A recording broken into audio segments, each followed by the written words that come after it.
அசாம் மாநிலத்தில் குவஹாத்தி அப்படின்ற இடத்துல காமாக்கியா தேவி இருக்காங்க. இது அசாம் ஏர்போர்ட்லேருந்து ஒரு 35 கிலோமீட்டர் தூரத்தில் இந்த கோவில் அமைஞ்சிருக்கு. ஓம் சக்தி பராசக்தி சக்தி பீடங்கள் 108, 64, 51, 18 அப்படின்னு நிறைய கணக்குகளில் இருக்குது. இந்த சக்தி பீடங்களில் பிரதானமாக முதன்மையாக இருக்கிற காமாக்கியா தேவியை தான் நாம் இப்போ பார்க்க போகிறோம். இந்த கோவில் ஒரு மலை மேலே இருக்குங்க. இந்த மலை மேலே நாம் எந்த இடத்துல இருந்தும் அம்பாளை மனசார வேண்டிக்கிட்டோம்னா அந்த எண்ணங்கள் காரியங்கள் நிச்சயமாக கைகூடும் அப்படின்னு ஒரு நம்பிக்கை. மாந்திரீகம் தாந்திரீகம் இந்த 2 விஷயங்களுக்குமே மிக முக்கியமாக இருக்கிற கடவுள் தான் இந்த காமாக்கியா தேவி. நாம் 51 சக்தி பீடங்களில் பார்த்துட்டு இருக்கோம். அதில் ரொம்ப ரொம்ப முக்கியமான யோனி பீடம் விழுந்த இடம் தான் இந்த காமாக்கியா தேவி. இந்த காமாக்கியா தேவி உள்ளே போய் பார்க்கலாம் வாங்க.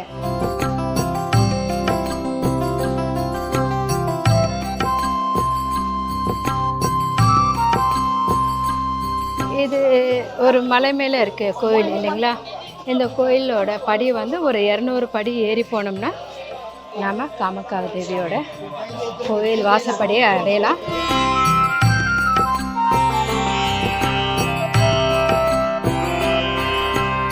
ஓம் சக்தி பராசக்தி 51 சக்தி பீடத்தில் மிக முக்கியமாக இருக்கிற காமாக்கியா தேவியோட நுழைவு வாயிலில் பார்த்திங்கன்னா 2 சிங்கம் இருக்குது. அம்பாலோட வாகனமும் அதுதான். வாங்க நம்ம உள்ளே போகலாம்.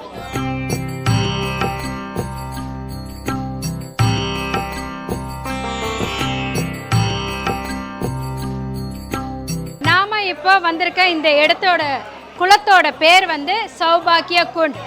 சுவாமியை தரிசிக்க வரவங்க ஃபஸ்ட்டு இந்த குளத்தில் வந்து சுவாமி கிட்ட நம்ம வந்து ப்ரே பண்ணிவிட்டு அதுக்கப்புறமா தான் நம்ம சன்னதிக்குள்ளேயே போக முடியும். புண்ணிய தீர்த்தமாக வணங்கப்படுற இந்த குளத்துக்கு நாம் போய் வணங்கிட்டு வரலாம் வாங்க.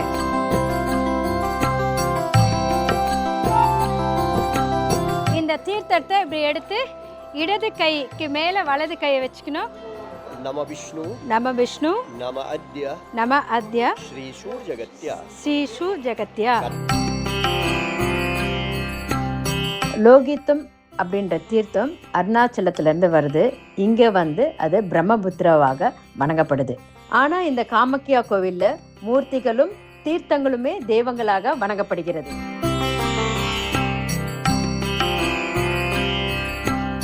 नमस्ते. गणपति देव महाभैरव रूपिणे अनुज्ञान देवीनाथ कामाख्या दर्शन पूजा प्रीति. Just hold your hand.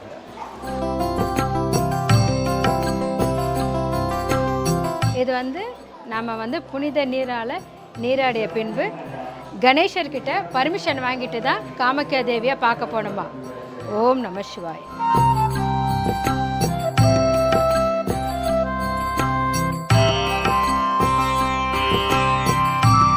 Ganesha. இந்த கணேஷாவுக்கு மக்கள்கிட்ட ஒரு வினோதமான பழக்கம் இருக்குது. ஒரு காயின் எடுத்து சுவாமியோட பாதத்தில் வச்சு நம்ம என்ன வேண்டிக்கிறோமோ அது வந்து சக்ஸஸ்ஃபுல்லாக நடக்கும் அப்படிங்கிறது இந்த ஊர் மக்களோட நம்பிக்கை. அதே நம்பிக்கையை நாமளும் பின்தொடர்ந்து கணேஷாவுக்கு காயின் வச்சு நல்லா வேண்டிக்கலாம். Kali and Sinnamastik. Here in the inside, there is Sorosi, that means Ma Kamakya, and Matangi and Kamala here. But other 7 temples in the outside. That means Kali, Tara, Chinnamastika, Bagalamukhi, Bhuvaneshwari, Bhairavi and Dhumavati.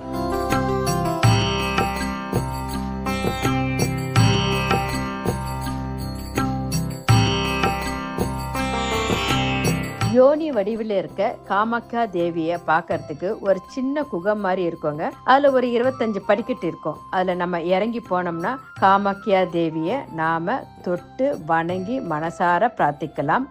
அம்பாளுக்கு அடுத்து லக்ஷ்மி தேவியும் அதற்கு பக்கத்திலேயே பார்வதி தேவியும் 3 முப்பெரும் தேவிகளுமே இந்த கர்ப்ப கிரகத்துக்குள்ளே இருக்காங்க. நாம் இங்கே மனசார எதை வேண்டிக்கிட்டாலும் அதை அம்பாள் 3 பேருமே சேர்ந்து நம்மளுக்கு வெற்றியை கொடுப்பாங்க என்பதுதான் உண்மை. ஓம் சக்தி பராசக்தி. நாம் இப்போ 51 சக்தி பீடத்தில் மிக முக்கியமான யோனி பகுதி விழுந்த இடம்தான் இந்த காமாக்கியா தேவி. உள்ளே நம்ம சாமியை பார்த்தோம். சாமி வந்து ஒரு பாறை வடியில் இருப்பாங்க. இங்கே வந்து உருவம் கிடையாது. உள்ளே நம்ம ஒரு படி மாதிரி இறங்கி போனோம். அங்கே இறங்கி போகும்போது பார்த்திங்கன்னா 3 தேவியர் இருக்காங்க. ஃபஸ்ட்டு இருக்கிறது வந்து காமாக்கியா தேவி, 2வது லக்ஷ்மி, 3வது வந்து பார்வதி தேவி. இவங்க 3 பேரோட சன்னதியும் உள்ளார இருக்குங்க. அதை இப்போ நம்ம பார்த்துட்டு வந்திருக்கோம். உள்ள கேமரா அலோடு கிடையாதுங்கிறதால நம்ம பார்த்துட்டு வந்திருக்கோம். அரூப வடிவில் இருக்க தேவியை சூழ்ந்து நீரோட்டம் வந்துக்கிட்டே இருக்கோங்க. இந்த நீர் தீர்த்தமாக மக்களுக்கு வணங்கப்படுகிறது. இந்த கோவிலோட மிக சிறப்பான விஷயம் என்னன்னு பார்த்தீங்கன்னா, அம்பாளுக்கு இங்கே ரத்தப்போக்கு வரதா நம்பப்படுது. ஜூலை மாதத்தில் ஒரு 3 நாட்கள் இந்த கோவிலெல்லாம் தானாக மூடப்படும். அப்போ அம்பாளுக்கு எந்த விதமான பூஜைகளோ புனஸ்காரங்களோ செய்யறதில்ல. அதே மாதிரி இந்த ஊரில் எந்த விதமான நல்ல காரியங்களும் நடக்கிறது இல்லைங்க. அந்த 3 நாள் திருவிழாவாக கொண்டாடுவாங்க. இங்கே வெளியே வந்து வேதங்கள் ஓதப்படும், பூஜைகள் நடத்தப்படும். ஆனால் அம்பாளோட கதவு மூடி இருக்கும். 3 நாள் கழித்து அந்த கதவை திறந்து அம்பாளுக்கு பாலாபிஷேகம் மற்ற வாசனை திரவியங்களை கொண்டு அபிஷேகம் செஞ்சதுக்கு அப்புறமா பக்தர்களை பார்க்கறதுக்கு வந்து அனுமதிக்கிறாங்க.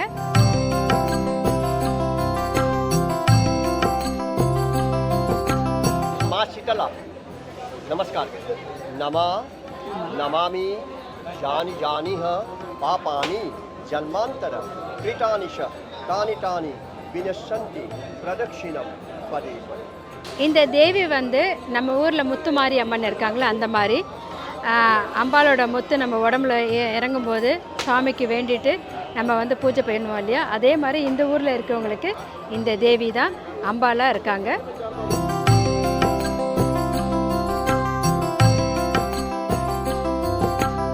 இது வந்து அம்பாளுக்கு டெய்லி பலி கொடுப்பாங்க. பலி கொடுக்குற எருமை பலி கொடுக்குற இடம் இது. இங்கே வந்து ஆட்டுக்கு வந்து பலி கொடுக்குற இடம் இருக்குது. ஆடுகள் வந்து இங்கே பலி கொடுக்கப்படுது. இங்கே வந்து அம்பாளுக்கு ஆடுகள் வந்து பலி கொடுக்கப்பட்டு பிரசாதமாக வழங்கப்படுகிறது. இங்கே 5 விதமான பலி கொடுக்கப்படுது. எருமை, ஆடு, பறவை, மீன், அப்புறம் வந்து பூசணிக்காய் அப்படின்னு 5 வகையான பலி வந்து இந்த கோவிலில் கொடுக்குறாங்க.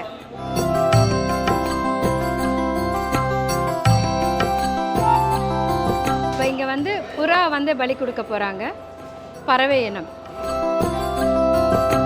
நம்ம ஊரில் சாமிக்கு படையல் போடும்போது சக்கரை பொங்கல், பாயாசம், கொழுக்கட்டை அந்த மாதிரி நிறைய பிரசாதங்களை வச்சு நம்ம வணங்குவோம். ஆனால் காமாக்கியா தேவி கோவிலில் பலியிட்ட ஆடுகள் அவைகள் தான் வந்து பிரசாதமாக அம்பாளுக்கு படைக்கப்படுதுங்க.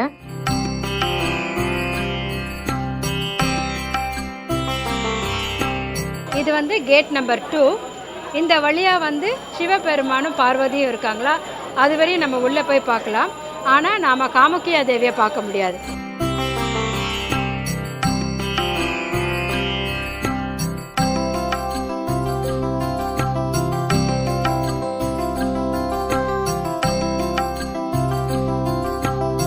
அன்னபூர்ணா தேவி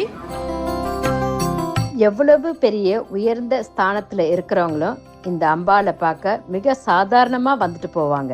நம்மளுடைய வேண்டுதலை கோவிலுக்கு உள்ள மட்டும் இல்லைங்க, கோவிலுக்கு வெளியில் இந்த மலையில் எங்கே நின்றுட்டு நாம் மனசார வேண்டிக்கிட்டாலும் அந்த காரியம் நிச்சயமாக வெற்றி பெறும். அவ்வளோ சக்தி வாய்ந்த மலை தான் இந்த மலை. காமாக்கியா தேவி ஒரு சின்ன மலை மேலே அமர்ந்திருக்காங்க. இந்த மலையின் பெயர் நீராச்சலம். இந்த நீராச்சலம் மலை மிகவும் சிறப்பு வாய்ந்தது. பல சித்தர்களும் ஞானிகளும் இங்கே வந்து தவம் செஞ்சுருக்காங்க. கோவிலுக்கு உள்ள மட்டும் இல்லைங்க, கோவிலுக்கு வெளியில் இந்த நீராச்சல் மலை மேலே அமர்ந்து என்ன நம்ம வேண்டிக்கிட்டாலும் நம்மளுடைய எண்ணங்கள் வெற்றி பெறும் அப்படிங்கிறது உண்மை. மிருகசேஷம் வர நட்சத்திரம், அதுக்கு அடுத்து வர அஸ்தம் நட்சத்திரம்தான் இந்த அம்பாபாச்சி பூஜை வந்து கொண்டாடப்படுதுங்க. இது ஒரு மிகப்பெரிய திருவிழா. இந்த ஊரில் வந்து மிகப்பெரிய திருவிழா.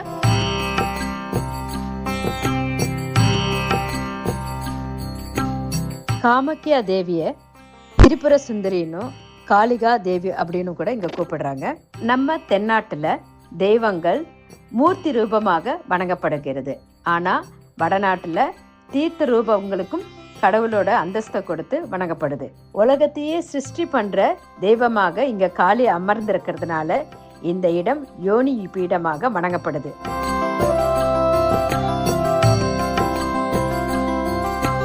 காமாக்கியா தேவி கோயிலில் வந்து தந்திரங்கள் செய்யப்படுவதாக நம்பப்படுகிறது.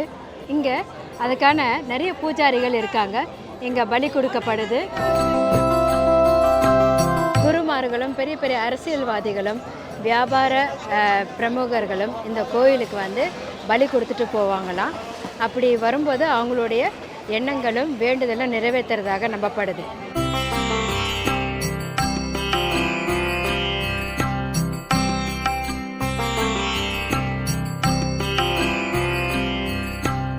இது வந்து தாராபேட் காமாக்கியா தேவி பக்கத்துலேயே இடது பக்கத்தில் இருக்க தேவி. நம்ம உள்ளார காமாக்கியா தேவி பார்த்துட்டு வெளியில் வரும்போது இடது பக்கத்தில் இருக்குது இந்த கோவில்.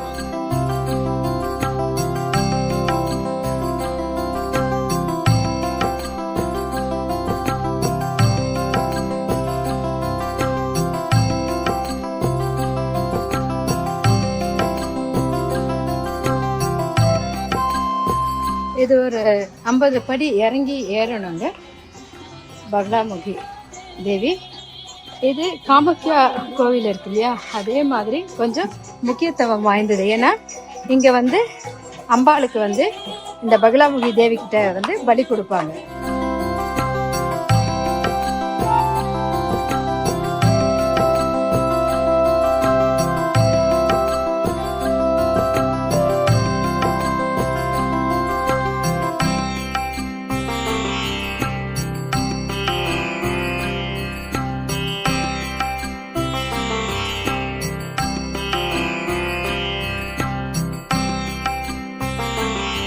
பகலாமுகி தேவியை பார்த்துட்டு இப்போ புவனேஸ்வரியை பார்க்க போகிறோம். இது கோவில்ல இருந்து ஒரு 3 கிலோமீட்டர் இருக்கும்னு நினைக்கிறேன். மேலே போயிட்டு இருக்கோம்.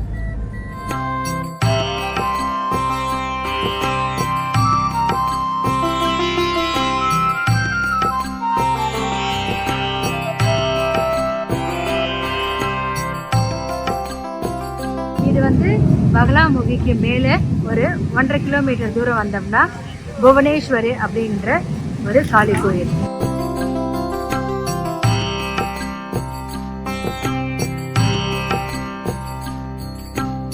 இது வந்து ஒரு 40-50 படிக்கிறதுக்கு மேலே ஏறி போனோம்னா தேவியோட தரிசனத்தை நம்ம பார்க்கலாம்.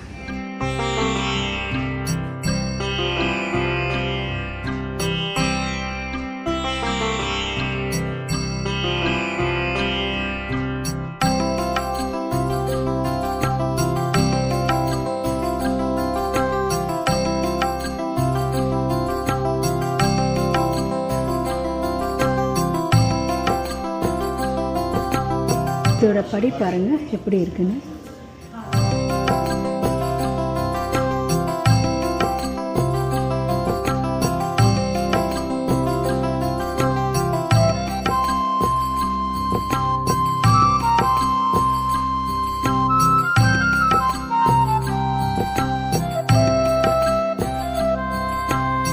இந்த காமாக்கியா தேவி கோவில்ல மொத்தம் 10 தெய்வங்கள் இருக்குங்க. 3 தெய்வங்கள் குகைக்கு உள்ளேயே இருக்கு. அதாவது காமாக்கியா, லக்ஷ்மி, பார்வதி 3 பேரும் உள்ள இருக்காங்க. மற்ற 7 தெய்விகளும் மலைக்கு வெளியில சின்ன சின்ன கோயிலா கட்டியிருக்காங்க. கோயிலுக்கு வெளியில வந்த உடனேயே வலது பக்கம் ஒரு சிறிய இறக்கம் மாதிரி இருக்காங்க. அங்க போனா ஒரு தேவி இருக்காங்க. மறுபடியும் அப்படியே மேலே ஏறி வந்து ஒவ்வொரு கோவிலா நம்ம பார்த்தோம்னா மொத்தம் 7 கோவில்கள் வெளியில இருக்குங்க.